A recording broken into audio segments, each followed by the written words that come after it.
Yo, what's going on, guys? Welcome back. It's your boy JJ Wrestling, back out here with another wrestling reaction video. And in today's video, we better react to WrestleLamia's 11 most painful WWE WrestleMania injuries. Oh, wow, man. Listen, y'all gotta be honest, bro. When it's WrestleMania season, we know something at least gotta be crazy, bro. Something gotta happen. Something gotta be spectacular. And shout out to the wrestlers, bro, for risking their bodies, bro, to provide us some entertainment, to make sure that we are feeling worth watching this. So I appreciate them. Y'all go subscribe to WrestleLamia as well. Shout out to him for making dope content, and subscribe to your boy on the road to 2K. Yes, sir. Let's find out what's the most painful WWE WrestleMania's injuries. WrestleMania, the grandest stage of them all. It's where wrestlers will push their bodies to the absolute limit. From torn lungs to torn ligaments, the risks are very real. Superstars will do anything to get that WrestleMania moment, but sometimes they come with devastating consequences. Join us now as WrestleLamia looks at 11 of the most painful WrestleMania injuries that were 100% real.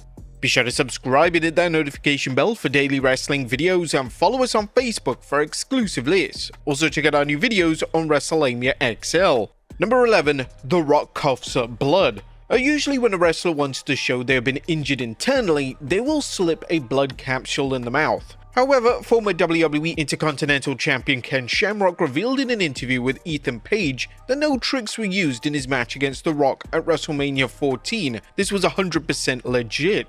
Just during the closing stages of the match, The Rock would try to get a cheap win by using a chair, but this led to Shamrock snapping and locking him in with the ankle lock.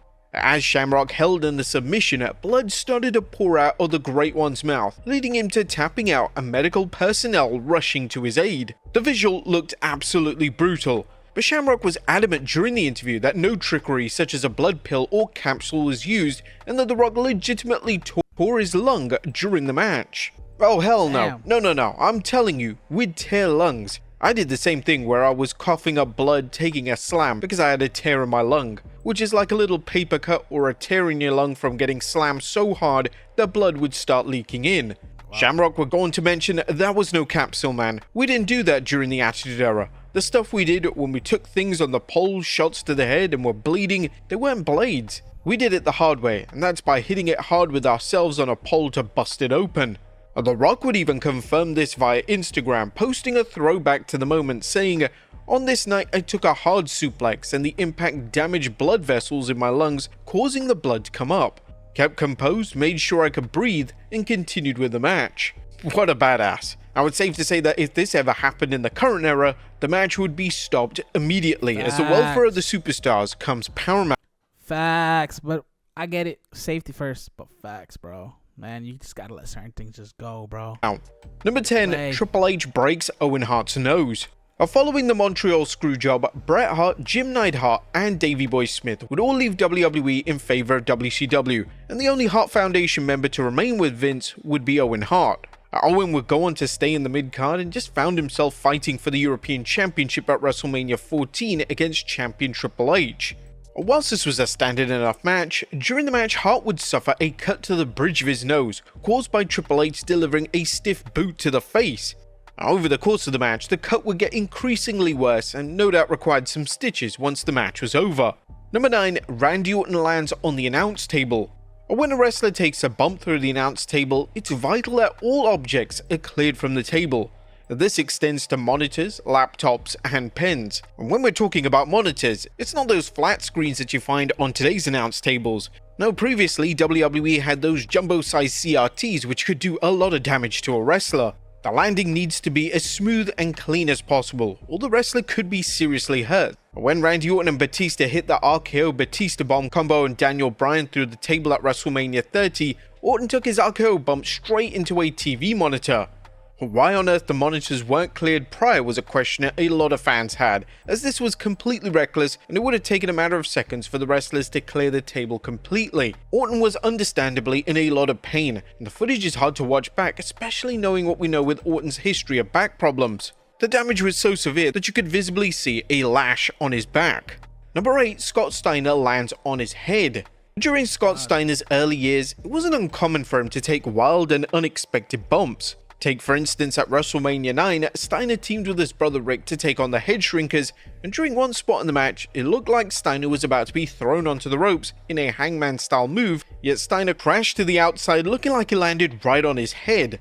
There was immediate concern for Steiner's welfare, and it was a miracle that he was okay. As wrestling evolved into the late 90s, Steiner would basically retire spots like these, which was probably the right call. Number 7, Dean Ambrose's insane ladder bump. Of the wrestlers in the ladder match at WrestleMania 31, I ain't gonna lie, bro. I kind of want a ladder match for the Intercontinental Championship belt. Like, I really do. I feel like that would be fire. Have Braun Breaker, have Penta, Ludwig, you got Sheamus, you can have Miz. You could have, I don't even know who else, bro. Any of the mid-card guys, bro. Just put them all in there. You know what I'm saying? Like, I feel like that would be kind of dope. We should get that, which sucks because we're not getting that this year. But WrestleMania 40, we did. We got the tag team ladder match. What's the tag team division even going to look like? I don't even know, bro. That's, oh, my God. WrestleMania 41 got a lot of problems. and went all out to steal the show. Dean Ambrose took things to the very next level. The late great Luke Harper powerbombed Ambrose right out of the ring, sending him crashing through a ladder that was resting on the apron and barricade. This landing was supposed to see Ambrose take a traditional flat back bump, but Ambrose got his landing completely wrong, and he managed to land in a horrible position with his neck crashing down onto the ladder. Ambrose looked completely out of it, and WWE officials and referees would rush to Ambrose's side to check if he was okay. It was a miracle that the former WWE champion didn't miss any time away from television, as this is the type of spot that could have ended his career. Number 6, The Miz gets concussed. Oh, yeah. Now, concussion and head trauma needs to be taken very seriously by wrestling companies, and in 2011 at WrestleMania 27, WWE's reigning champion suffered an obvious concussion, yet WWE allowed the match to continue. During The Miz's main event match with John Cena at WrestleMania 27, The Miz would be tackled off the barricade, and his head bounced right off the exposed concrete with a sickening thud. When The Miz next appeared on camera, he looked completely out of it. According to the referee for the match, Mike Chioda, The Miz was so lost that Chioda was forced to call spots for him. And speaking to Metro UK, Chioda added, "I did a WrestleMania match with Miz, and I was calling him spots, and I knew he got his bell rung, but I knew he didn't remember the whole match. He remembered a little bit here, a little bit there, a little bit there. When I got back, I was like, congratulations, man, congratulations." I was like, "You okay, brother?" He's like, "I don't remember anything, really. I remember you telling me some spots," and then I was like, he was listening to everything I was doing. He was just very thankful for getting him through that, because if he doesn't get through that, you never know. You never know if there's another moment like that for The Miz down the road, you know? Thankfully, WWE have drastically altered their concussion protocol since 2011, and if this type of incident happened today, then the match would have been brought to an immediate close. Yeah. Number 5, dumpster disaster. Damn, bro, shout out to The Miz, man. That kind of sucks, bro. You're main eventing WrestleMania, bro, the biggest stage of them all in the wrestling industry, and you don't remember anything because you got concussed. You know, holy shit, man. Shout out to The Miz, bro. Definitely. Funk was known for taking crazy and wild bumps, even at his age. At WrestleMania 14, Funk teamed with his real-life friend Cactus Jack to take on the New Age Outlaws. This wouldn't be any type of match, it would be a dumpster match, and one of the most insane spots of the match saw Funk take a powerbomb right into the dumpster itself. In an attempt to make the spot somewhat safe, WWE would place cardboard inside to cushion the blow, but this did little to negate the impact. When Funk emerged from the dumpster, it was apparent that he was legitimately hurt, as his skin was bright red, and this was definitely a spot that should have had more care and attention directed towards it. Mind you, it's not even like Terry Funk even sold that welt. Number 4, Rick Boogs tears his quad. Night 1 of WrestleMania 38 opened up with SmackDown Tag Team Champions the Usos defending the belts against a team of Rick Boogs and Shinsuke Nakamura. Boogs probably went from the highest of the highs to the lowest of the lows during the match. Boogs would suffer a torn quad when his knees buckled whilst attempting a great feat of strength, attempting to lift both Jay and Jimmy Uso at the same time. Boogs would reflect on the disastrous moment in an interview with Chris Van Vliet. There was supposed to be this documentary too. It's like, oh yeah, it's being filmed all day. Oh, it's your first WrestleMania. Then I just blew my tendon once I got in there. I guess I wasn't warmed up. We were the first match at WrestleMania 2, so it's not like I had much time to warm up. It was a crazy day. My muscle was firing so hard, it just ripped the tendon off the bone. Now, as a result, Boogs would have to undergo surgery, and whilst he made a full recovery, he would be released in September 2022, making this his only WrestleMania appearance to date. And no, the Andre the Giant Battle Royal on SmackDown does not count. Number 3, Sasha Banks' lash. And never mess with Bianca Belair's hair. That is something that Sasha Banks found out the hard way when she faced Belair at WrestleMania 37 with the SmackDown Women's Championship on the line. Bianca had earned the opportunity to face the champion after winning the 2021 Women's Royal Rumble, and she wasn't going to let anything get in her way of winning the big one. But the most memorable moment of the match came after Bianca was about to deliver a KOD, but in a smart move, Banks held onto her hair. The two would grapple with the long locks until Bianca snapped and literally whipped Banks with it. The sound of the whip echoed throughout the stadium, and it left a literal impression on Banks' rib. Number 2, Ronda Rousey breaks her knuckle.